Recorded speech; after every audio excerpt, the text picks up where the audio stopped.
Ni kutza. Beste urtea damen, Tonekin nire dikugaz. Baina da, justu jaixo zen, zuetxa detenitxu, da ziru eta bat. Soja eta ziru erdi, pipa batian. Guri luze jagoa. Bueno, mutilak, hazin beharituk. Noa jun beharituk? Ia da, buruzak gixau. Urtero berdina itxen. Zoritxarrez, bai. Bi autobus, ez da, urten? Elgoi hartik azkenean bi. Ondo, Bai, ondo. Bergaratik beste bat eta Iruñatik ere beste bat aterako da. Nire pentsatzen jata, 300 pertsonekin, ondo da, bala. 5.000 pertsonan ez da kabetzen ere, ez da? Politxo. Politxo. Hauzia, azkenean da, zahati eta hartzia. Hori du. Punto.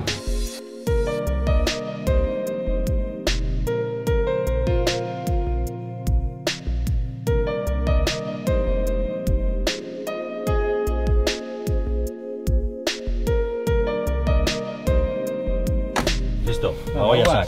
Venga, los ruñoa. Eman kaina. Ataca, jefe.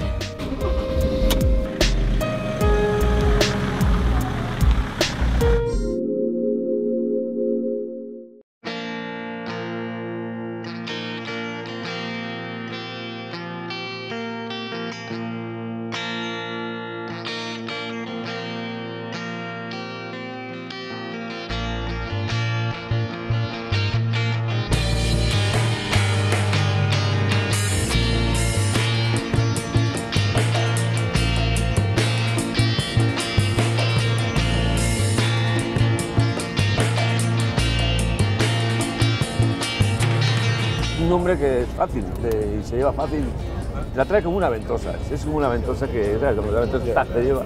Yo creo que eso tiene mucha lomoteca. Es amable y tiene algo, tiene un don que otros no tenemos, y él sí lo tiene. Oso austeroa da baita ere. Ez dakit. Eta, bueno, nik uste dut benak sinisten duela gainera, ez? Dana, bueno, nik uste dut dela gure buruzagi bat, gure tribuko buruzagi bat. Tiene una chabona en el monte y todo le gustaba ir mucho ahí. Entonces era un hombre que le gustaba muchas anécdotas, pues le gustaba mucho comer rollos asados y tal. Porque la última anécdota que tengo con él es cuando fui al juicio de Madrid, a lo de Guataregune, yo estuve allí y me dice desde la sala, me dice, oye, Saregui, cuando salga ya de aquí, prepárame el cordero. Jun izan gara, ez dakit, afaltzera, ez dakit zer, eta saiatu ez hitz egiten justo gai politiko ez eta bar, baina azkenean beti gai horretara eramaten digu, eta ez, eta gaina, futbola ere, bai, Realari buruz eta da. Politika beti egon da presente eta beti izan da 24 orduko gauza gure etxean, izan da gure bizitza izan da, eta bere bizitza. Harremana beti normala izan da, baina gero baldintzatu bai kartzelak eta...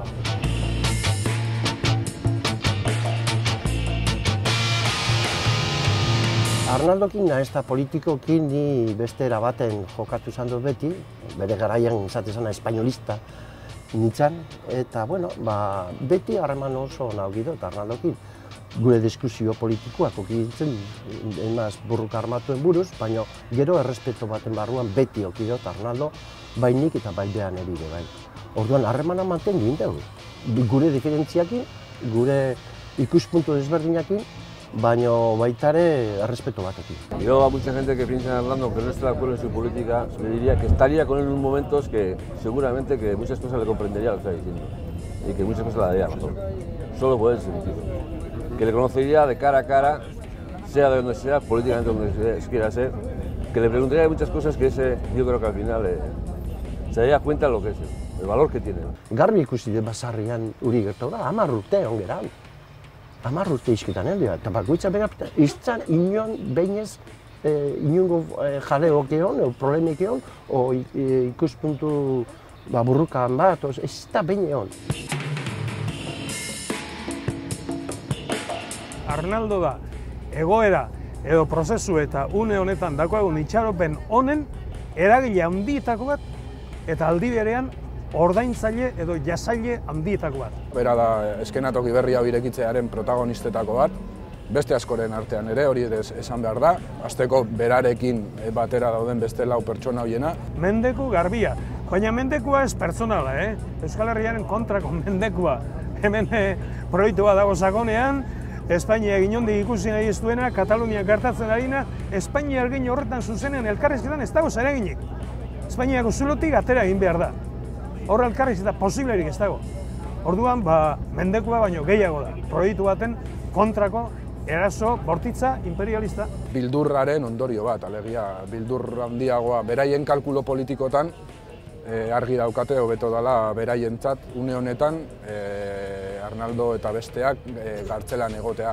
Eta hobeto da egia da guretzako okerrago delako. Gaur egun aldatu den egoerarekin eta ez dutela nahi kanpoan egotea bera. Badakitelako daukan erakargarritasun hori eta orduan nahita mantentzen dute barruan. Ez da Arnaldo bakarrik, nik usten dut impunidade baten gainik gaizela, eta etxe impunidadeen salatzeko, ez? Nik arazo hau ikusten dut gure belaunaldekoa dela, guk gurekin batera, nik 75 urte daka eta gurekin batera sortu zen, eta nik usten dut beste belaunaldiari izin deula arazo hau laga. Danon artean konpondu behar deula, eta momentua dela, eta danok indarra behar deula konpontzeko arazo hau. Beste belaunaldia bentsat ez desion usautu guk gertau zan dana 50 urte hauetan.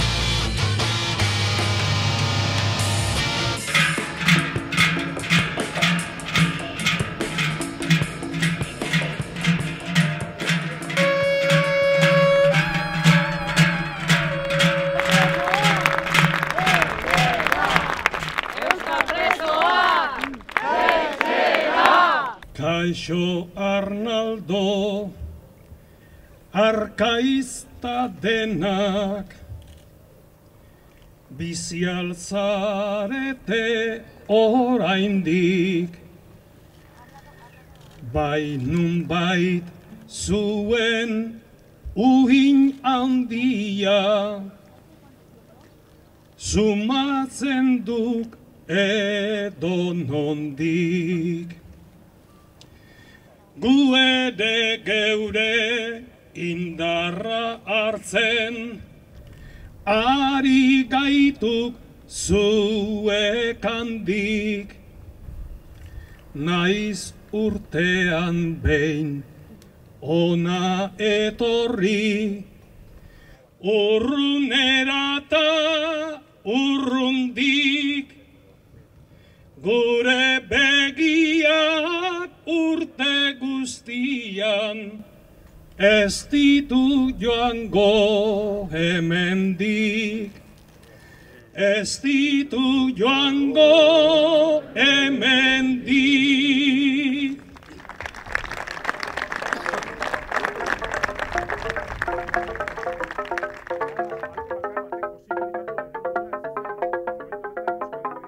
Zentzu gabekeri ikaragarri bada, ezta, eta erabat antidemokratikoa, eta, bueno, ez dakit, lotxagarria, egoera hau pairatzen egotea, eta den bailen, baina gaur ez bada bihar, kalean egon behar duela.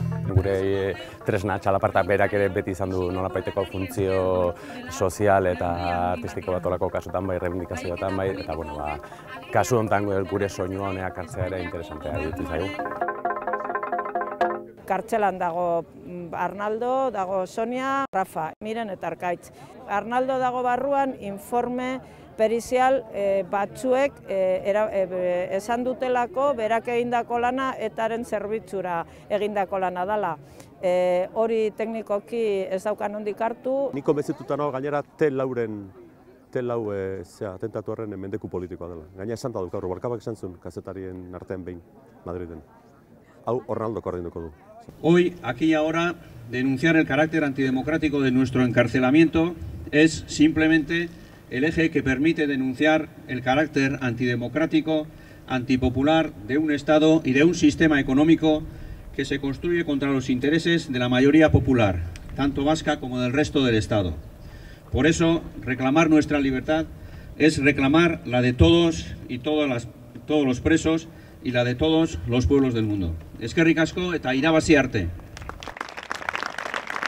Momentu honetan konstituzionalaren aurrean jarritako helegitea oraindik tramitera onartu gabe dago, 8 hilabete pasatu dira jarri genuenetik eta ez dekogu erabakirik horren inguruan, hori ere teknikoki oso gauza zaila dela ulertzea, baina nik horregaitik esaten dut, erabaki politikoa danean, juridikoki gauza gutxi egin aldira, horregaitik oso importantea da kaleko presioa eta gizartearen presioa hau aldatzeko.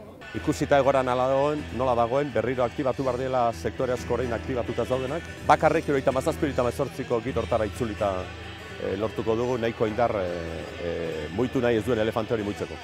Amnistiaren alde, zigortuen alde, gure haiekin bat zigorpean gaude, ez dugu izaterik aske haiegabe, haiekin askatuko aigara gu ere, ez dugu izaterik aske haiegabe, haiekin askatuko aigara gu ere.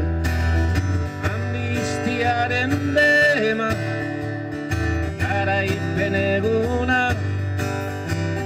lortzen ari garena, lortuko duguna. Amnistiaren dema, garaipen eguna, lortzen ari garena, lortuko duguna. Amnistiaren demak bakea du izar, eta askatasuna oinarrizko indar, herriren abian ego eta ipar, lau borroka duguta garaipena bihar, herriren abian ego eta ipar, lau borroka duguta garaipena bihar. Amnistiaren